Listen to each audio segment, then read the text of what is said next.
Madam ఇక రెండో విషయం, వైద్య రంగాన్ని కూటమి ప్రభుత్వం నిర్వీర్యం చేస్తుంది. ముఖ్యంగా పీపీపీ పద్ధతిలో వైద్య రంగంలోని ప్రతి విభాగాన్ని ప్రైవేట్ వ్యక్తులకు అప్పగించే నిర్ణయం తీసుకుంటోందనే ఆరోపణలు గట్టిగా ఉన్నాయి. దానికి సంబంధించినటువంటి ఆధారాలు కూడా ఉన్నాయి. ముఖ్యంగా నిర్మాణంలో ఉన్నటువంటి 10 మెడికల్ కళాశాలను పీపీపీ విధానంలో ప్రైవేట్ వ్యక్తులకు అప్పగించే విషయంలో ఇప్పటికే కూటమి ప్రభుత్వం నిర్ణయం తీసుకుంది. అదొకటైతే, రెండవది 108, 104 వాహనాల మెయింటెనెన్స్ పేరిట భవ్య అనే సంస్థకి గత ఏడాది 3,000 కోట్లకు పీపీపీ పద్ధతిలో మెయింటెనెన్స్ పేరిట అప్పగించేసింది కూటమి ప్రభుత్వం. ఇది చాలదన్నట్లు ఇప్పుడు తాజాగా నిన్న 18వ తేదీన, అంటే మొన్న జారీ అయింది ఒక జీవో నెంబర్ 474. 104 వెహికల్స్ లో వైద్య పరీక్షలు నిర్వహించేందుకు ఏడాదికి 162 కోట్లు కట్టబెడుతూ నిర్ణయం తీసుకుంది కూటమి ప్రభుత్వం. వాస్తవానికి పిహెచ్సిలోను విలేజ్ క్లినిక్స్ లోను వైద్య పరీక్షలు చేయించే సామర్థ్యం ఉంది, చేసే ల్యాబ్ ఫెసిలిటీ ఉంది. ఉన్నా సరే ప్రైవేట్ సంస్థకు వచ్చే 4 ఏళ్ల కాలానికి 700 కోట్లకు అప్పగించినటువంటి పరిస్థితి. అంటే ఏం జరుగుతోంది, ఎలా చూడాలి ఈ అంశాన్ని? సార్ నమస్తే సార్. దీంట్లో ముఖ్యంగా 2014-19లో కూడా మీకు గుర్తుండి ఉండాలి, మెడల్ స్కామ్ అనేది ఒకటి జరిగింది. ఐడియా ఉందండి? అవునండి, అవును, మెడల్ స్కామ్. యా, ఆ మెడల్ స్కామ్ ద్వారా కూడా కొన్ని కోట్లు దారి మళ్ళిచ్చారు. అది టెస్టులు చాలా ఇంపార్టెంట్ అండి. అంటే ఏ రోగం ఉంది, ఏ రోగం లేదనేది నిర్ధారించేదే వైద్య పరీక్షలు. సో ఆ వైద్య పరీక్షలే ఒక ప్రైవేట్ యాజమాన్యం వ్యక్తి చేతిలోకి వెళ్ళిపోతే రోగ నిర్ధారణ చేసేది కూడా వాళ్లే అయితే లేనిపోని రోగాలు కూడా చూపించి లేనిపోని సర్జరీలు కూడా చేసేస్తూ ఒక వ్యక్తి ఆర్థిక మూలాల మీద దెబ్బతీస్తారు అనేది చాలా ఇంపార్టెంట్ అండి. ముఖ్యంగా వైద్య పరీక్షలు గవర్నమెంట్ యాజమాన్యంలో ఉంటే ఒక ప్రొటెక్షన్ గా ఉంటది. ప్రైవేట్ యాజమాన్యంలోకి వెళ్ళిపోతే మన రక్తం ఏంటి, లేకపోతే మన ఒంట్లో రోగాలేంటి, మన ఇబ్బందులు ఏంటి అనేది కూడా అవతల వాడి చేతిలో ఉండిపోతుందండి. అది ఎప్పుడు కూడా మనం ప్రోత్సహించకూడదు. సో ఇటువంటి విషయాల్లో ఈ మధ్య భవ్య ఏజెన్సీలాగా ఏదో వాళ్ళకి ఒక కొత్త విధానాలతో వాళ్ళకి టెస్ట్లింగ్ అంటే వైద్య పరీక్షలకి అవకాశం వాళ్ళకి కల్పించారు. వాళ్ళని ఊరికే చేస్తారా? వాళ్ళేమన్నా పోనీ అదే ఉన్న సేవా సంస్థ ద్వారా వచ్చిన వాళ్ళు కాదు కదా. వాళ్ళకి సంవత్సరానికి 162 కోట్లు, అంటే ఒక 4 ఏళ్ళు కాంట్రాక్ట్ కాబోలు 700 కోట్లు అండి. 700 కోట్లకి వైద్య పరీక్షలకి వాళ్ళకి అవకాశం కల్పించారు.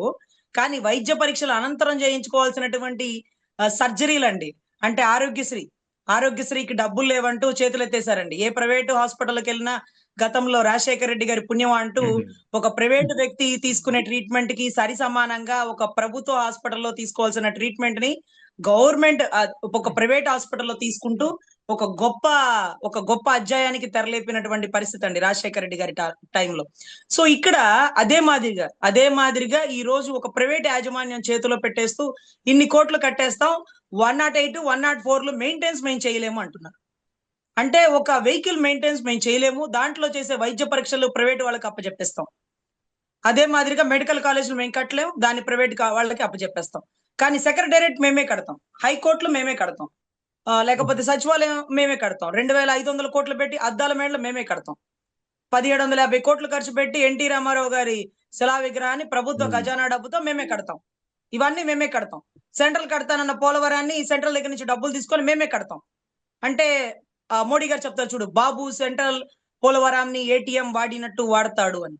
అంటే ఒక ప్రైవేట్ యాజమాన్యంలోకి వెళ్ళిపోతే అక్కడ మెగాకో, నవయుగాకో, ఇంకా వీటికే కదా. సో అదే మాదిరిగా ఇక్కడ కూడానండి ఒక ప్రైవేట్ సంస్థని పెంచి పోషిస్తున్నారు. మీకెంత మాకెంత కాంట్రాక్ట్ మీకు ఇస్తాం, 700 కోట్లు కదా, సగం మీకు సగం నాకు, మీకు ప్రైవేట్ వాళ్ళకి. అదే గవర్నమెంట్ దగ్గర తీసుకోలేరు కదండి. అసలు ఆరోగ్యశ్రీలు ఎందుకు ఇంప్లిమెంట్ అవ్వట్లేదు? ఈ 104, 108 యాజమాన్యం ఏంటి? ఈ 474 జీవో ఆంతర్యం ఏంటి? ఇన్ని కోట్లు ఎక్కడి నుంచి వచ్చినాయి? ఇప్పుడు ప్రభుత్వ పథకాలకే డబ్బులు లేవని చేతులు ఎత్తేస్తున్న మీరు ఇంత డబ్బుని ఒక వైద్య పరీక్షల నిమిత్తం ఒక ప్రైవేటు యాజమాన్యం చేతిలో ఎందుకు పెడుతున్నారు? ఆ వైద్య పరీక్షలకు కూడా విలేజ్ క్లినిక్స్, పిహెచ్సిలో దానికి సంబంధించినటువంటి ల్యాబ్ ఫెసిలిటీ ఆల్రెడీ ఉంది మేడం. ఉన్నా సరే అక్కడ చేయాల్సినటువంటి వైద్య పరీక్షల్ని ప్రైవేట్ వ్యక్తులకు ఎందుకు అప్పగిస్తుంది? ఏడాదికి 162 కోట్లు ఎందుకు ధారాదత్తం చేయబోతుంది? సార్ ఖచ్చితంగా మీరు చెప్తున్నటువంటి విలేజ్ క్లినిక్ లేకపోతే పిహెచ్సిలో ఇవన్నీ కూడా పేదలకి వైద్యాన్ని అందించాలన్న ఉద్దేశంలో గత ముఖ్యమంత్రి ఒక రంగురంగులుగా లేకపోతే అన్ని అక్కడ హాస్పిటల్‌లో అడ్మిట్ అవ్వడానికి, ట్రీట్మెంట్ తీసుకోవడానికి, సెలైన్‌లు పెట్టుకోవడానికి, చిన్న చిన్న అవసరాల కోసం అన్నిటికి నిబద్ధతగా ఉంది సార్. ఈ రోజు కూడా మా సందు చివర కూడా ఒక విలేజ్ క్లినిక్ ఉంటది సార్. మేమెప్పుడు అవసరమైనా ఇక్కడికే వెళ్తాం సార్. దగ్గరలో ఉంటుంది. అందులోను కొన్ని మెడిసిన్స్ లేవంటున్నారు సార్. ఈ మధ్యలో కొన్ని మెడిసిన్స్ లేవంటున్నారు. ఓకే. మెడిసిన్స్ స్టాక్ ఎందుకు లేవు? ఎందుకు రావట్లేదంటే పెద్ద ఆసుపత్రిలో ఉంటది. ఇక్కడికి రావట్లేదన్నారు సార్. మా ఇళ్లల్లో పనిచేసే వాళ్ళు, ఈ సందుల్లో, గొందుల్లో వాళ్ళు, కుక్క కరిసిందన్న వాళ్ళు, లేకపోతే ఏదో అర్జెంట్‌గా మలేరియా వచ్చింది, డెంగ్యూ వచ్చింది. ఇవందరూ కూడా అక్కడే సెలైన్‌లు ఎక్కించుకుంటున్నారు సార్. ఎంత దగ్గరగా ఉంది సార్. వైద్యానికి ఆ దగ్గరలోనే ప్రైవేట్ హాస్పిటల్ పెద్ద పెద్దవి చాలా ఉన్నాయి సార్. కానీ అవి అంత పెద్ద కంగారు పడాల్సిన అవసరం లేదు సార్. "ఏం లేదమ్మా ఫుడ్ పాయిజన్ ఏం లేదు. రాత్రి తినకూడదేందో తిన్నారు. ఈ సెలైన్ ఎక్కించుకోండి. లేకపోతే ఈ టాబ్లెట్ పెట్టుకోండి" అంటే ఆ టాబ్లెట్, ఆ సెలైన్ ఎక్కించుకొని సాయంత్రానికే నడుచుకొని వెళ్ళిపోయేవాళ్ళు సార్. అదే పెద్ద పెద్ద హాస్పిటల్‌కి వెళ్తే బీపీలు, షుగర్‌లు అవి, అవి అన్నీ చేసి ఒక పెద్ద కుప్ప చేసి 4 రోజులు ఐసీయూలో ఉండాలి. మూడో రోజు రూమ్‌లో ఉండాలి. ఆరో రోజు ఇంటికి పంపిస్తామంటూ బిల్లు తట్టెడ వేస్తారు సార్. సార్ నాకు ఈ హ్మ్. రోజుకి సార్ నేను ఓపెన్‌గా చెప్తున్నాను. ఈ రోజుకి కూడా నేను ఇంతవరకు ఏ ప్రైవేట్ హాస్పిటల్‌కి పోవాలన్నా నాకు చచ్చ భయం సార్. ఆ హ్మ్. హాస్పిటల్‌లో డాక్టర్ నన్ను అక్క, అక్క అంటారు సార్. ఆదిత్య హాస్పిటల్‌లో శ్రవణ్ అని. అతను ఒక్కడి దగ్గరికే నేను వెళ్తాను. ఏదైనా ఇబ్బంది హ్మ్. అనిపిస్తే చూడు శ్రవణ్ అంటే, "ఏం లేదక్క అంతేం లేదు. రాత్రి ఏదో తిన్నావు. ఏం ఇబ్బంది లేదు. సెలైన్ పెట్టుకో వెళ్ళిపో" అని చెప్పేస్తాడు సార్. అంటే హ్మ్. ఎక్కడ ఎవరిని నమ్మే పరిస్థితిలో లేదు సార్. ఏం టెస్ట్‌లు రాసేస్తారా? ఏం చేసేస్తారా? అని ఒక భయభ్రాంతుల్లో ఎప్పుడు కూడా సార్. ఈ రోజుకి మా గుంటూరు జీజీహెచ్ హాస్పిటల్‌లో నేను రెగ్యులర్ కస్టమర్‌గా వెళ్తుంటాను సార్. ఎప్పుడు అవసరమైన హాస్పిటల్‌కెళ్తాను. లేకపోతే మా సందుచూరు విలేజ్ క్లినిక్‌కెళ్తాను సార్. అంటే దీని హ్మ్. దీని ఆంతర్యం ఏంటంటే లేనిపోని రాసేసి భయపెట్టేస్తారు. కొత్త కొత్తవి చూపిచ్చేస్తారు. మనశ్శాంతిగా మనం ఉండలేము. ఒక భయం ఉంటుంది సార్. ఆ భయము హ్మ్. పెద్దోడికున్నా పర్లేదు సార్. డబ్బులుంటాయి కాబట్టి వాడు చెప్పినటువంటి బాడీ టెస్ట్‌లు మొత్తం చేయించుకుంటారు. కానీ పేదోడు సార్. మళ్ళీ సాయంత్రం పనులకు పోవాలి. పొద్దున్నే రిక్షా నెట్టుకోవాలి. పొద్దున్నే ఆటో పనులకు పోవాలి. ముఠా కూలి పనులు పోవాలి. మీరు 5 రోజులు రెస్ట్ తీసుకోవాలి. 10,000 హ్మ్. బిల్ అంటే వాడి రైట్. సంపాదన మొత్తం దీనికే అయిపోతుంది సార్.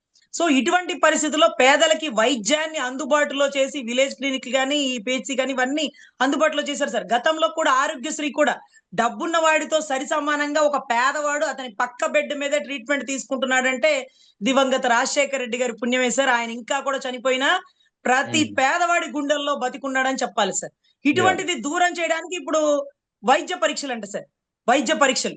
ఇక వైద్య పరీక్షలోనే అయిపోతుంది. "ఏమ్మా నీకింతుంది, నీకు అదుంది, నీ కిడ్నీలో లోపం, నీకు అది లోపం, నీకు బ్లడ్‌లో అది తక్కువైంది, ఇది తక్కువైంది."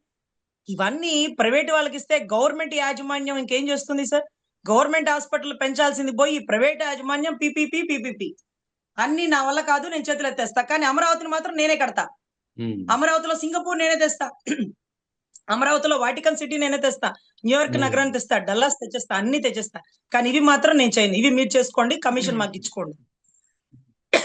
Yes sir. ఈ విధంగా పేదవాడికి వైద్యాన్ని దూరం చేస్తూ ఈ 104, 108లు స్థాపించినటువంటి ఘన చరిత్ర గత ముఖ్యమంత్రికి ఉంటే, ఈరోజు వాటిలో ప్రైవేట్ వైద్య పరీక్షలు అంటూ మళ్ళీ ప్రైవేట్ వాళ్ళకి పెత్తనం ఇచ్చేస్తే అంబులెన్స్ ఎక్కి నుంచి దిగే దగ్గరికి దగ్గర దగ్గర ఒక 1500 లోపలే టెస్ట్‌లకి ఖర్చులయిపోతాయి సార్.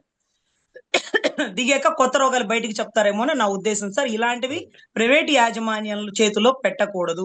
వైద్యం ఎప్పుడు ప్రభుత్వం అందుబాటులో, ప్రభుత్వం వాళ్ళ చెక్కు చేతల్లోనే ఉండాలి. అప్పుడే పేదవాడికి న్యాయం దొరుకుతుంది. న్యాయం జరుగుతుందని నా ఉద్దేశం సార్.